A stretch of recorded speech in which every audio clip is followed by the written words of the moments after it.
Kamu mungkin nonton video ini sambil scroll TikTok, pegang HP, atau mungkin baru aja buka Instagram barusan. Tapi pernah nggak sih kamu sadar kenapa kita susah banget jauh dari HP? Fakta mengejutkan, 90% orang yang mencoba mengurangi waktu layar mereka gagal total. Dan yang lebih parah, nggak sadar kalau sudah kecanduan. Kalau kamu ngerasa nggak bisa lepas dari HP, atau kalau HP adalah hal pertama dan terakhir yang kamu lihat tiap hari, maka video ini wajib kamu tonton sampai habis. Apa itu kecanduan HP? Kecanduan HP, atau dalam istilah ilmiahnya disebut smartphone addiction, adalah kondisi di mana seseorang menggunakan ponsel secara kompulsif, meskipun tahu itu berdampak buruk. Ini bukan cuma soal waktu yang habis, tapi juga soal kontrol. Menurut American Psychiatric Association, ini sangat mirip dengan kecanduan zat, seperti obat-obatan atau alkohol. Kenapa? Karena HP memicu dopamin, hormon yang bikin kita senang, nyaman, dan ingin lagi, dan lagi, dan lagi. Setiap kali kamu dapat notifikasi, like, DM, atau push news, otakmu dipicu untuk terus mengejarnya. Ini adalah bentuk ketagihan yang disamarkan sebagai hiburan. Tanda-tanda kamu sudah kecanduan HP.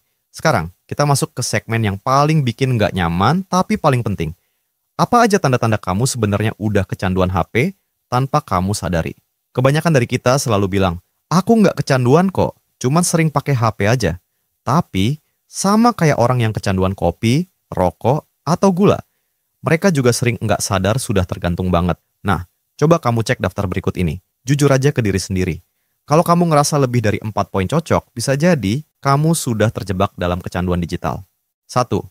Bangun tidur, langsung cek HP. Bahkan sebelum kamu sikat gigi atau berdoa, jari langsung gerak otomatis ke HP. Ngecek notifikasi, scroll media sosial, padahal kamu belum sadar 100%. Ini pertanda otakmu udah ngebentuk pola. Bangun, lalu buka HP. 2. Buka aplikasi tanpa tujuan. Pernah nggak sih kamu buka HP cuman buat lihat bentar, terus tiba-tiba udah 40 menit scroll video, lucu, meme, atau gosip seleb? Itu namanya habit loop, tanpa kesadaran. Dan itu adalah ciri khas kecanduan. 3. Cemas kalau HP ketinggalan atau mati baterai. Bukan cuma nggak nyaman, kamu bisa ngerasa panik, gelisah, bahkan kayak kehilangan bagian dari diri sendiri. Ini mirip gejala withdrawal, kayak orang yang kecanduan zat tertentu. 4. Bawa HP ke toilet dan nggak bisa tanpa itu. Toilet bukan lagi tempat buang hajat, tapi jadi tempat scrolling. Bahkan ada yang nggak bisa ke toilet kalau HP-nya ketinggalan. Itu udah kebiasaan bawah sadar yang nyangkut di otak. 5. Susah fokus kalau HP ada di sekitar. Ada istilah dari psikolog, brain drain. HP di meja, walaupun kamu nggak buka, tetap bikin otakmu siaga. Otak ngeluarin energi lebih cuman buat menahan diri nggak buka HP. Dan akhirnya, kamu malah nggak fokus sama kerjaanmu. 6. Lebih nyaman online daripada tatap muka. Kamu bisa ngobrol lancar lewat DM, tapi gugup atau kikuk kalau ngobrol langsung. Ini bisa jadi tanda bahwa otakmu mulai diprogram untuk nyaman di dunia virtual, bukan realitas. 7.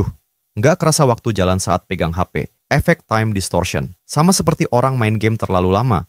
Mereka nggak sadar waktu berjalan. HP bikin kita tenggelam dalam pengalaman digital dan lupa waktu. Kalau kamu relate dengan 4 atau lebih dari tanda-tanda ini, jangan panik. Jangan merasa buruk juga, karena kamu bukan sendirian. Menurut riset tahun 2023, rata-rata orang Indonesia menyentuh HP lebih dari 2.500 kali sehari. Bayangin, 2.500 kali. Ini bukan soal niat doang, tapi soal kebiasaan yang sudah masuk ke level neural habit, tertanam di otak. Kenapa kita bisa kecanduan? Kita nggak lahir dengan kecanduan HP, tapi teknologi dibuat dengan sengaja untuk membuat kita kecanduan. Aplikasi media sosial, game, bahkan sistem notifikasi dirancang berdasarkan prinsip intermittent rewards. Ini sama dengan sistem mesin jackpot. Kamu nggak tahu kapan dapat hadiah, jadi kamu terus nge-scroll. Menurut riset dari Harvard Medical School, dopamine loop adalah penyebab utama. Kita ngejar notifikasi karena itu seperti mini reward. Bahkan kalau isinya cuma temanmu menyukai postinganmu. Dan ini terjadi setiap hari, setiap jam, bahkan tiap menit. Tanpa kita sadari, kita sedang ditarik ke dalam pusaran ketagihan digital. Dampak kecanduan HP ke mental dan fisik. Kecanduan HP berdampak lebih serius dari yang kamu bayangkan. Secara mental, menurunkan kemampuan fokus dan konsentrasi, meningkatkan kecemasan dan stres, memicu perasaan kesepian walau sedang online. Secara fisik, nyeri leher dan punggung. Gangguan tidur karena cahaya biru. Gangguan mata seperti mata kering dan lelah. Parahnya, Banyak yang nggak sadar dampak ini berasal dari HP. Mereka pikir ini hal biasa, padahal itu gejala kecanduan yang sudah masuk ke tahap lanjut. Kenapa 90% orang gagal lepas dari HP? Sekarang, kita masuk ke pertanyaan paling penting.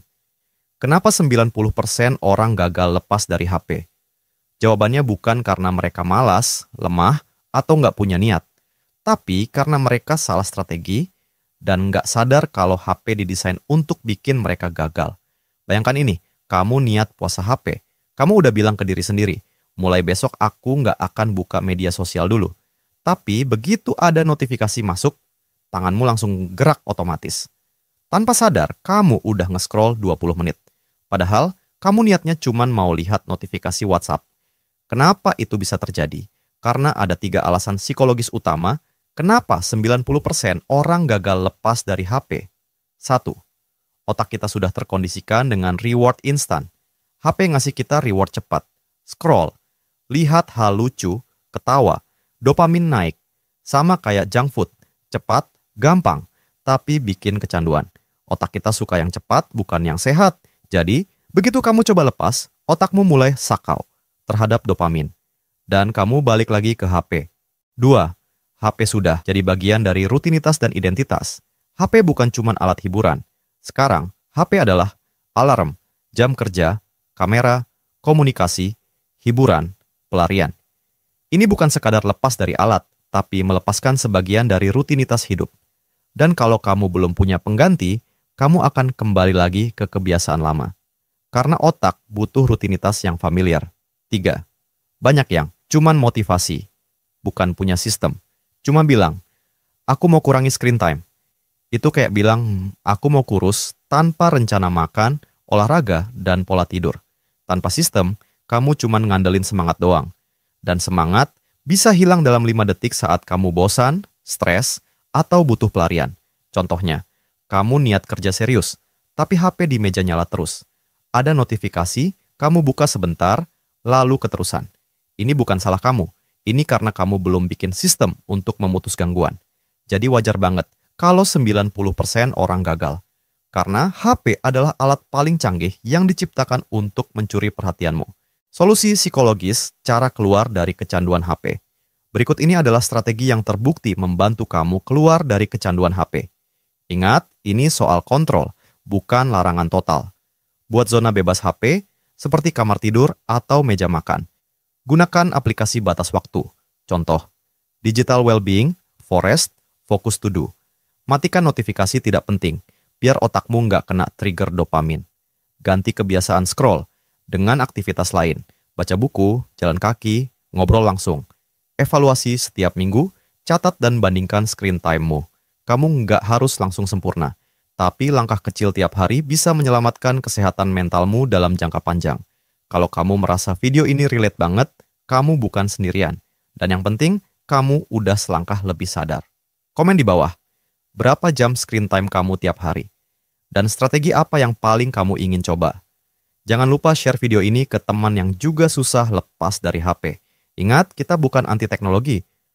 Kita cuma belajar mengendalikan, bukan dikendalikan. Sampai ketemu di video selanjutnya.